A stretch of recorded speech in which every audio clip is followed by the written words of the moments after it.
Hi, fans of high-quality entertainment. Up next is Beatles for Sale. Look how happy they look on that album cover. They don't look much happier on the back. Of course, this is the mono version, which I listened to a couple times recently instead of the stereo. I love the early mono recordings. I have the mono box set and finally really appreciate mono.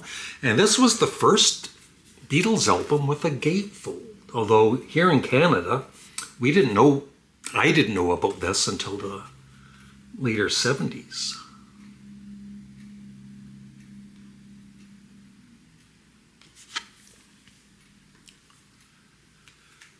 And I've ranked every one of the songs, which I'll show here in a second.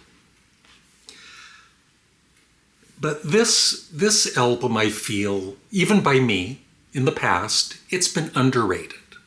Because I had a blast listening to this album last night. It is so good, even the cover songs.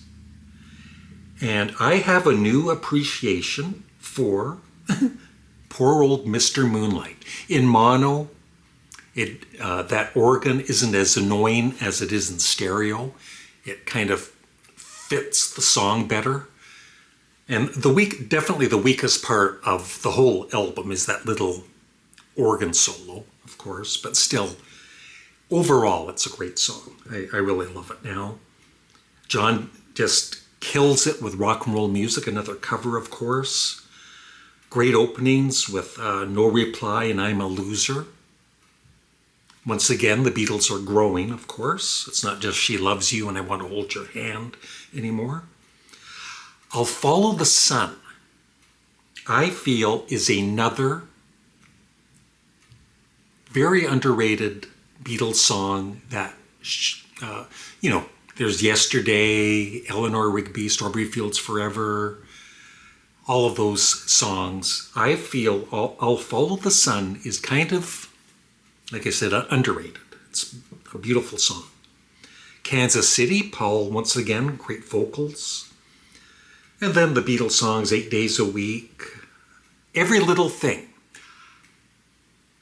I believe I have it as my favorite song or second favorite song in the rankings.